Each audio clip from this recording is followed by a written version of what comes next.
झाड़ू के निशान से जिताकर निगम में भेजा, चाहे वो हिंदू समाज था चाहे वो मुस्लिम समाज था।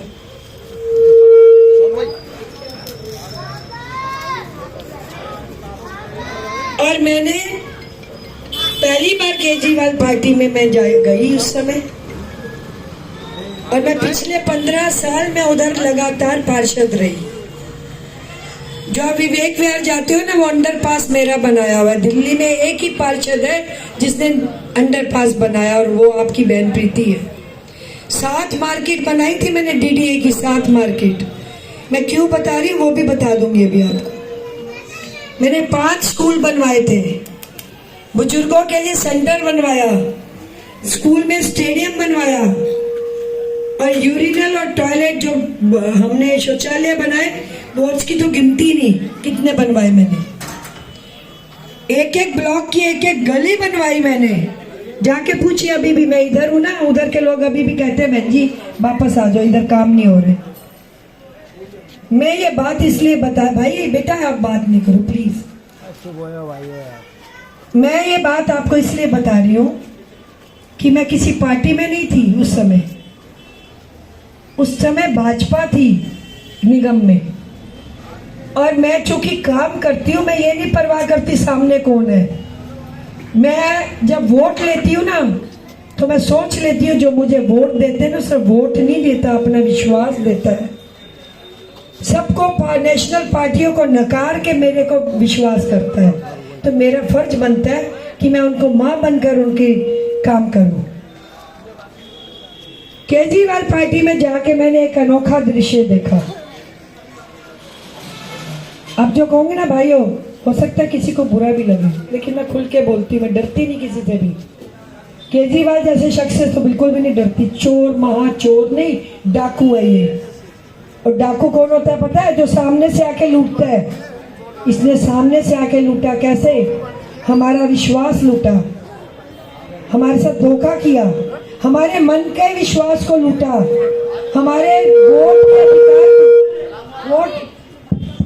हमारे वोट के अधिकार को लूटा इसने, और दिल्ली को लूटा।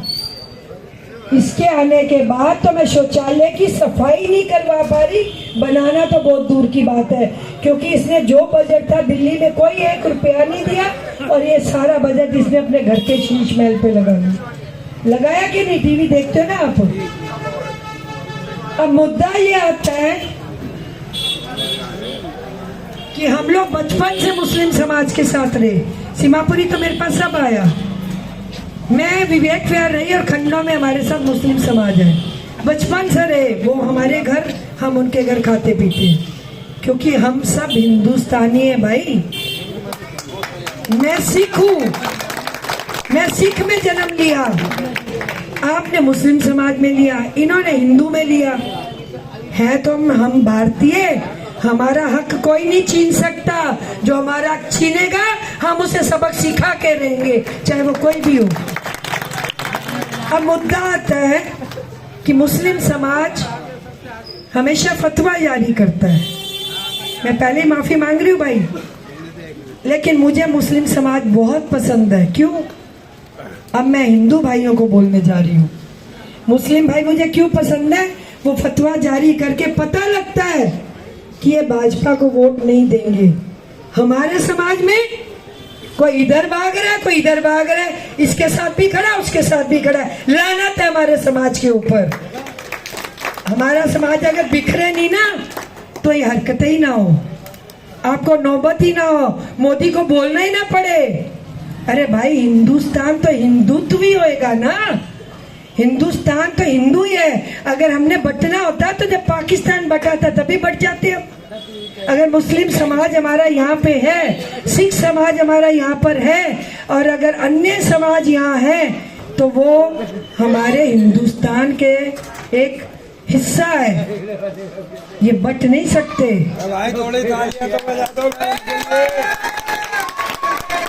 Bharatiya Janata party, Bharatiya Janata party.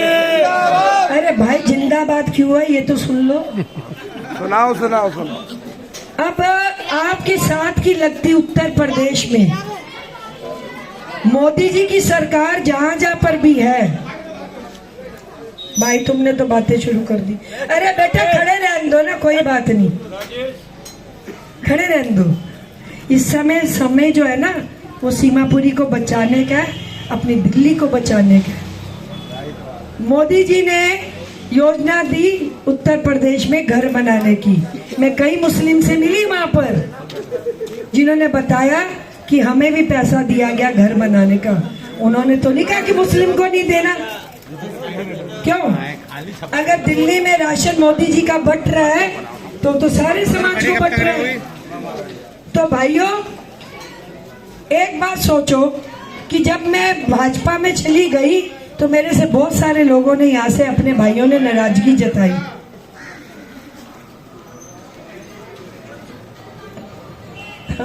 उसको चिंता हो रही है कि खड़े खड़े भाई थक जाएगा। अरे कोई नहीं थकता बेटा, कोई नहीं थकेगा, खड़े रहने दो। चांट में लग रहा है जलो।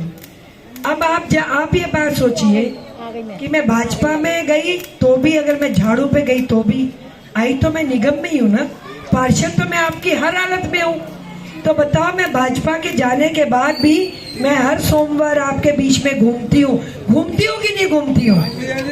कोई आपके बीच में पहले घूमता था नहीं घूमता था, मुझे इससे कोई मतलब नहीं है, पर मैं घूमती हूँ क्योंकि मेरा ये फर्ज बनता है कि मैं एक एक गली में अपने लोगों को देखूं। मैंने 2 साल से किसी की रेड नहीं होने दी, किसी निगम में किसी अधिकारी किसी माई के लाल में हिम्मत नहीं मेरे किसी भाई के ऊपर हाथ डाल के चला जाए और उसकी रेडी पटरी उठा के ले जाए, किसी दुकान को वो तंग कर जाए। मतलब भी नहीं बनता। जहाँ बहन प्रीति होती है ना, वहाँ निगम के अधिकारियों की नहीं, बहन प्रीति की चलती है। भाई बातें नहीं करो प्लीज। मैंने अगर किसी का चालान होने दिया हो, कोई ऐसा शख्स नहीं, मैंने खुले में कह रखा अगर चालान होता मेरे पास आ जाओ, मैं देखती हूँ किसका चालान कौन करता है। लेकिन आप लोग अगर बटोगे तो फिर आपका भी अच्छा नहीं है, क्योंकि हमें दिल्ली का नहीं अपने समाज का भी आगे क्या कहते हैं उसको डेवलपमेंट करना है। हमें अपने समाज के लिए अच्छा सोचना है भाइयों। देखिए भगवान ने, ऊपर वाले ने जिसकी जहाँ पर आँख खोली, जहाँ जन्म दिया, हम उस धर्म के बन गए। हमें उसने पूछा नहीं कभी, ना अल्लाह ने पूछा, ना भाई गुरु ने पूछा, ना हमारे राम भगवान ने पूछा कि भाई तूने किस में जाना है। नीचे हम बटे हुए, ऊपर वो एक बैठे हुए इकट्ठे, तो हम नीचे इकट्ठे क्यों नहीं हो सकते भाई? क्यों? किसी ने देखा कि अल्लाह अलग बैठा और वाहिगुरु अलग बैठा है? ऊपर सब एक जगह बैठे हुए। मैं तो कभी कभी कहती हूँ मिले तो शिकवा करूँ कि ये भगवान ऊपर नीचे क्या कर दिया, सबको बांट के सबके हाथ में युद्ध बढ़ा दिया, सबके दिलों को बांट के रख दिया। ऊपर तो आप सब एक साथ बैठे हुए हो। अल्लाह से मांगोगे तो भी ऊपर से मिलेगा, मैं मांगूंगी अपने गुरुद्वारे से तो वो भी ऊपर से मिलेगा, और राम जी भी तो ऊपर से ही दे रहे हैं। और किसी एक भी भगवान ने ये कहा है, राम जी ने कहा है कि मेरे दरबार में मुसलमान नहीं आ सकता, गुरुद्वारे में मुसलमान नहीं आ सकता? कहा है क्या? अब मैं छोटी सी घटना सुनाने जा रही हूँ आपको, मस्जिद की घटना सुनाने जा रही हूँ। हिसाब से तो आपके हिसाब से, मुस्लिम समाज के हिसाब से तो मेरी मस्जिद नहीं है ना, आपके हिसाब से बात कर रही हूँ। लेकिन जब मैं निगम का चुनाव लड़ रही थी ना, आपने खुदा देखा नहीं देखा, मैंने खुदा की रूह देखी अपने बीच में, यहाँ पर आपके बीच में देखी। मैं बताती हूँ कैसे देखी। जब मैं चुनाव लड़ रही थी ना, तो मैं आपके बीच में घूम रही थी, तो मुझे लगा मैं कनाडा में थी, मैं यहाँ नहीं थी। मैंने सोच लिया था मैंने 15 साल निगम की पार्षद रैली में अब राजनीति नहीं करूँगी, क्योंकि मेरा बच्चा एक बच्चा तो एक्सीडेंट में चला गया, तो वो बाहर रहता है, तो मुझे था मुझे ये लाइन नहीं पकड़नी। 2 कारण थे। एक तो ये कि मैं कपट के साथ नहीं चल सकती, जो बेईमान होता है मैं उसके साथ नहीं चल सकती, क्योंकि मैं बेईमानी करती नहीं, मैं गद्दारी करती नहीं, मैं सामने वाले गद्दार को छोड़ती नहीं, ये मेरी आदत है। मैं औरत नहीं हूँ, मैं औरत दिखती हूँ, लेकिन मैं औरत के रूप में चंडी हूँ। मैं घर तक छोड़ के आती हूँ बंदे को, भाई तो हमारे बीच में गंद नहीं कर सकता बिल्कुल भी, ये मेरी आदत है, मैं क्या करूँ। तो जब मैं घूम रही थी ना, मुझे लगा कि ये लोग तो मेरे पे भरोसा ही नहीं कर रहे। क्यों? इसका एक कारण और भी था। मैंने झाड़ू से टिकट ली थी और भाइयों झाड़ू वाले ही मुझे हरा रहे थे यहाँ। वही मेरा प्रचार कर रहे थे कि कोई भी आ जाए लेकिन बहन प्रीति नहीं आनी चाहिए। यही चल रहा था उस समय, तो मेरे साथ कोई नहीं चल रहा था। जब मेरा आखिरी दिन चुनाव का था, अरे भाई पीछे बातें नहीं करो प्लीज, 1 मिनट, मैं जा रही हूँ, मुझे आज ही तो मौका मिला 2 साल बाद बोलने का। जब मैं आखिरी दिन से पहले दिन मैं यहाँ पे घूम रही थी, तो मैं घूम के जब उस गली से मस्जिद के बाहर गई, तो मैंने मस्जिद के सामने खड़े होके एक बात बोली। मैंने कहा खुदा मस्जिद के किस कोने में तू है मुझे नहीं पता, लेकिन अगर तूने मेरा विश्वास, लोगों का हाथ मेरे सर पे नहीं रखा तो मेरा विश्वास टूट जाएगा। क्योंकि मैं आना नहीं चाहती थी, मुझे जबरदस्ती क्यों ऊपर वाले ने मुझे ये रास्ता दोबारा दिया मुझे नहीं पता, पर मैंने खुदा से इतने दिल से प्रार्थना की कि कयूम यहाँ पे आता होगा, हाजी कयूम, वो मेरा बेटा है, मैं कैसे अलग हो जाऊंगी मुस्लिम समाज से। 3.5 साल का था तब से वो मेरे पास है। इंदिरा नेहरू कैंप से मैंने अपनी जिंदगी शुरू की थी 40 साल पहले, सन 87 में। ये बिलाल भाई की जो बात झुकी है ना, ये सब बहनें मेरे साथ होती थी, शहीद नगर तक की बहनें मेरे साथ होती थी, 100 महिलाएं बहनें मेरे साथ होती थी जो एक वर्दी में होती थी मेरे साथ। मेरी जिंदगी इतनी छोटी सी नहीं है कि मैं पार्षद बन गई, मैं 40 साल से सड़क पर हूँ। मैं एलजी हाउस से भी बनी थी, दिल्ली की वार्डन, एलजी साहब ने मुझे बनाया था, तब किरण बेदी एलजी साहब के साथ होती थी। मेरे पास उन्होंने मेरा काम देख के मुझे ट्रैफिक वार्डन बनाया था। ट्रक के चलान की किताब मेरे पास होती थी उस समय, मैं ट्रक के चलान भी करती थी। ये बहन आपकी ऐसे हवा में नहीं आई, इसीलिए तो किसी एमसीडी की हिम्मत नहीं कि आपके बीच में पहुंच के आप पे अत्याचार कर दे। लेकिन मैं बताती हूँ, मैं मीटिंग ले रही थी आई पॉकेट में, कईयों का मुझे फोन आया कि जल्दी आओ तुम। मैंने कहा भाई मीटिंग में बैठी हूँ। कहने लगा नहीं आप जल्दी आओ। मैंने वो मीटिंग बीच में ही छोड़ दी, जबकि वो आखिरी रात थी भाई, सुबह तो चुनाव था। मैं वो मीटिंग छोड़ी, मैं मस्जिद से उधर से आई, इन्होंने मुझे आगे से लिया और वहाँ जहाँ मीटिंग एक कमरे में रखी हुई थी, उसमें आपके मोजिज लोग बैठे हुए थे। उसमें मुझे लोग नहीं दिखे थे, मुझे मस्जिद का खुदा दिखा था वहाँ बैठा हुआ। मैं समझ गई कि मैं जीत के आऊंगी, चाहे मैं 2 वोट से जीत के आऊं, मैं जीत के आऊंगी। ये विश्वास होता है भाई, उसमें खुदा और राम नहीं होता, ये मजहब है। हमारे लोग जो पंजाब के लोग बन के बाहर की कंट्रियों में चले गए ना, उनके पेट भर गए पैसा कमा कमा के, वहां बैठे पता है क्या बांग लगाते हैं, खालिस्तान बनाएंगे। अरे पागल के बच्चों, कहाँ से खालिस्तान बनाओगे? यहाँ मरो, यहाँ आओ ना। हम भारतीय तुम्हें खालिस्तान बनने देंगे तो ही तो खालिस्तान बनाओगे। हम भारतीय हैं, भारतीय रहेंगे। अगर भारतीय ना होते तो हमारे माँ बाप, हमारे बुजुर्ग इंडिया में आते क्यों, भारत में क्यों आते? देखो हर समाज में, मैंने ये आपको एक उदाहरण इसलिए दिया कि आप बट रहे हो, मत बटो। ये लोग क्या फायदा उठाते हैं, केजरीवाल जैसे और लोग क्या फायदा उठाते हैं कि ये जो मुस्लिम है ये तो कमल को वोट नहीं देगा। अरे भाई क्यों नहीं देगा? कमल कहाँ काट रहा है आपको बताओ? काटेगा तो ये बहन कमल नहीं बैठ गई है, एक एक को ठीक कर देगी। दम रखती हूं मैं, कुछ नहीं होने का। योगी जी अगर बुलडोजर चला रहे हैं ना, तो उनके ऊपर चला रहे हैं जो डकैतियां वहां पे करते हैं। यूपी में बदनाम किया हुआ था, कोई निकल नहीं सकता था, लूटपाट होती थी, जिन्होंने अपने बड़े बड़े वो बना रखे थे दबदबे, उनके ऊपर बुलडोजर चल रहा है। वो ये थोड़ा कह रहे हैं कि मुस्लिम चले जाए यूपी छोड़ के। ये बीच में बहकाने वाले लोग बहकाते हैं। और मैं और खुले में ऐलान कर रही हूँ, अगर दिल्ली में भाजपा आई तो बहन प्रीति पहले बुलडोजर चलाएगी जो बांग्लादेशी बसे हुए यहाँ पे, मैं चलाऊंगी वहां पे बुलडोजर। अरे सारा दिन चोरी चकारी, सारा दिन कूड़ा बीनना, सत्यानाश कर दिया इसने हमारा। दिल्ली को ऐसे भर के रख दिया। आप लोग ये बताओ कि आप दिल्ली छोड़ के जाओगे और वो लोग हमारे घरों में रहेंगे क्या? अरे तू पहले उनको देना जिनके बीच में तू गया था लेके वोट, विश्वास लेके गया था। भाइयों इस पर बटना नहीं।